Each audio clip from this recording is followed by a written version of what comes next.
नमस्कार, मी विलास सावळे. आपण पाहतात मूर्तिजापूर इथून शेतकऱ्यांच्या संदर्भातली एक महत्त्वपूर्ण मुलाखत आपण जाणून घेणार आहोत. राजूभाऊ वानखडे यांच्यासोबत आज यांच्या शेतामध्ये आपण थेट यांची मुलाखत घेण्याकरिता आलेलो आहोत. राजूभाऊ, गेल्या 2-3 वर्षापासून म्हणजे 2024 मध्ये मुख्यमंत्री साहेबांनी जेव्हा मूर्तीवाला कबूल केलं होतं की 7/12 कोरा करतो या गोष्टी संदर्भात मूर्तीवरमध्ये गेल्या वर्षी मार्च महिन्यात एक मोठा आठवण मोर्चा निघाला होता. आठवण मोर्चा निघाल्यावर एक वर्षभर असंच चालू राहिलं. आणखीन या सगळ्या गोष्टी झाल्या.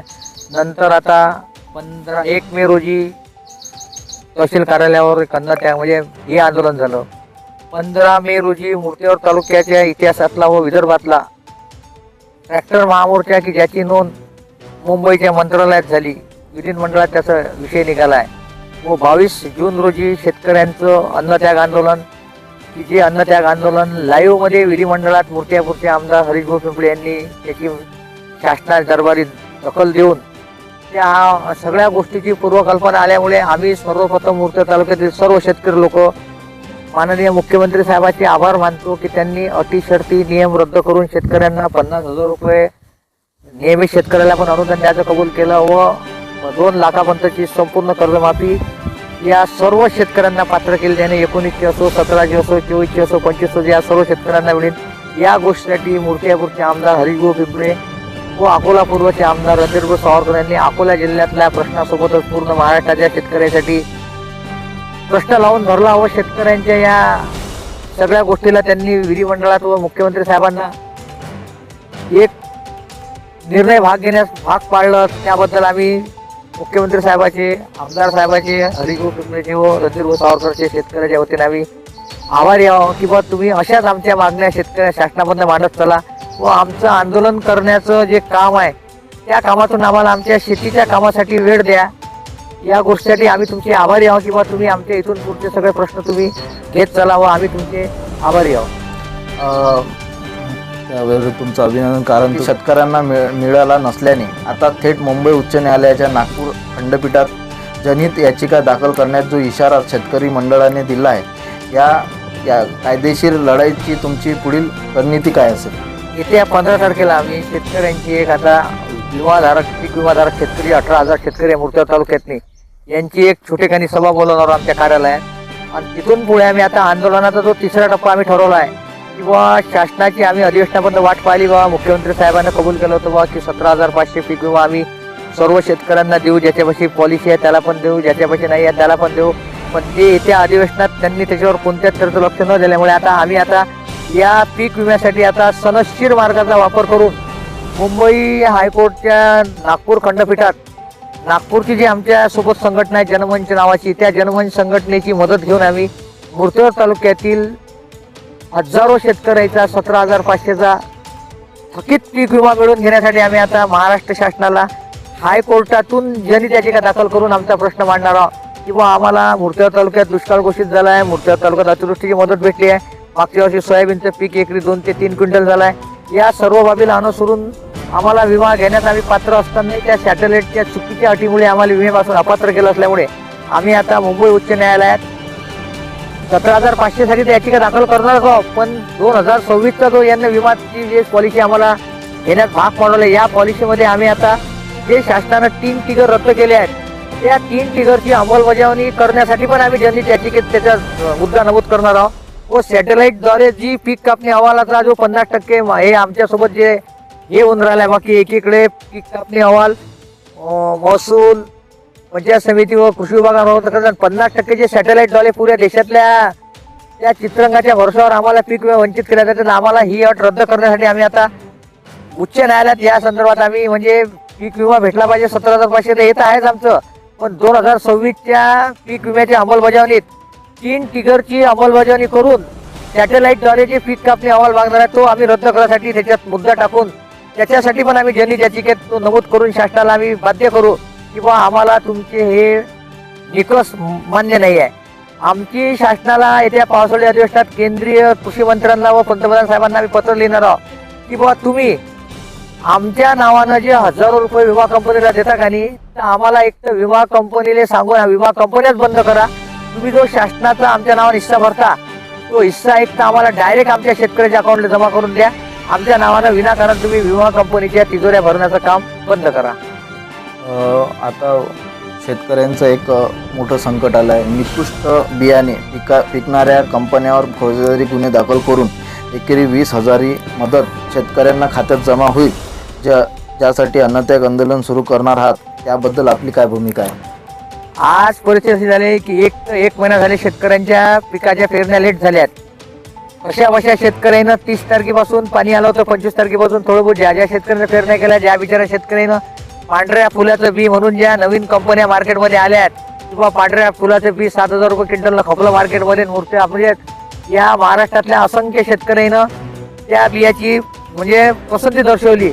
व त्या पांढऱ्या फुलाच्या बियातनी या देशा म्हणजे महाराष्ट्रातील किंवा अकोला जिल्हा मूर्त्या तालुक्यातील शेतकऱ्याची इतकी मोठी फसवणूक झाली की त्या शेतकऱ्यांचं बीज निघालं नाही. एकीकडे सोयाबीनचे 2 फेर बसल्यात. या बिचाऱ्या ज्या शेतकऱ्याचं निकृष्ट दर्जाचं बियाणं नुकसान झालं आहे त्या शेतकऱ्यांचा जो पहिले 1 महिना पाण्यामुळे कालावधी गेलाय, हा कालावधी 15 दिवस त्याचा पीक पेरणीत गेलाय. व आता जो पुढचा 10 दिवसाचा कालावधी आहे, या 10 दिवसात पाणीच येत नसल्यामुळे या बिचाऱ्या शेतकऱ्याचे शेत पूर्ण म्हणजे या स्पर्धेतून आउट झाले आहेत किंवा खरीपाची पेरणी ते आता 15 जुलैच्या पुढे गेल्याशिवाय करू शकत नाही, तर त्यांना ॲव्हरेज पण लागू शकत नाही. म्हणून माझी महाराष्ट्र शासनाच्या कृषी मंत्री साहेबांना विनंती आहे की तुम्ही ज्या निकृष्ट दर्जाच्या बियाणे कंपनीनं या शेतकऱ्याची फसवणूक केली आहे, या सर्व शेतकऱ्यांना येत्या 15 ते 20 दिवसात याईनं जर 20,000 रुपये एकरी मदत जर याईनं केली नाही, तर आम्ही मूर्तिजापूर तालुक्यातील ज्या शेतकऱ्यांचे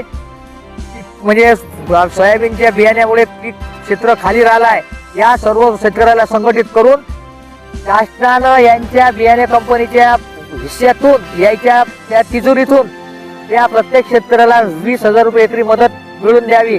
अन्यथा आम्ही हे सर्व शेतकरी ज्या शेतकऱ्याचे आता खरीपाच्या पेरण्या 15 जुलै झाल्यावर लांबणार आहेत किंवा हे दुबार पेरणीत बसणार नाहीत, या सर्व शेतकऱ्याला आम्हाला शासनाची मदत नाही पाहिजे.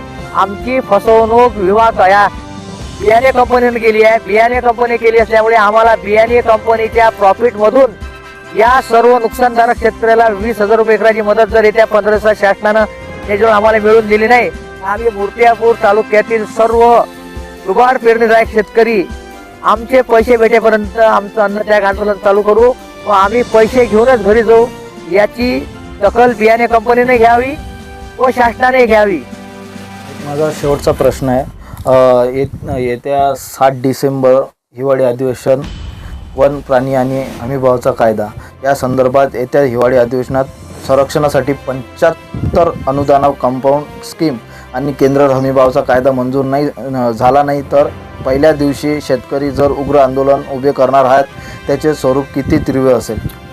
आज आपण जिथं बसलो या परिसरात आम्ही सुरुवातीलाच पेरणी केले होते. आज आम्ही इथं निवासी शेतकरी असल्यामुळे आमच्या शेतात थोडे बहुत या पिकाचे म्हणजे औषध दिसून राहिले. पण मला काल परवा आमच्या परिसरातल्या बाजूच्या गावच्या या परिसरात शेतकऱ्याचे फोन आले की या वन्य प्राण्यांना शेतकऱ्याचे एकीकडे तर निकृष्ट दर्जाच्या पिकांना शेतकरी डुबले, पण या वन्य प्राण्याच्या कळपामुळे व रोयाच्या या खाटीमुळे काही गरीब शेतकऱ्याचे 4-4, 5-5 एकराचे सोयाबीनचे पिकं वरच्यावरच खून खलास झाल्यात. म्हणजे एकीकडे निकृष्ट दर्जाच्या बियाण्यानं आकार मारलाय, तर दुसरीकडे ज्या शेतकऱ्यांचे पिकं बिचारायचे निघाले आहेत त्याचे वन्य प्राण्याच्या त्या नाशाळीमुळे तो शेतकरी पूर्ण असा कोलॅप्स झालाय. म्हणून आमची शासनाला अशी मागणी आहे की बा तुम्ही आम्हाला चिल्लर चाललर अनुदान बंद करा.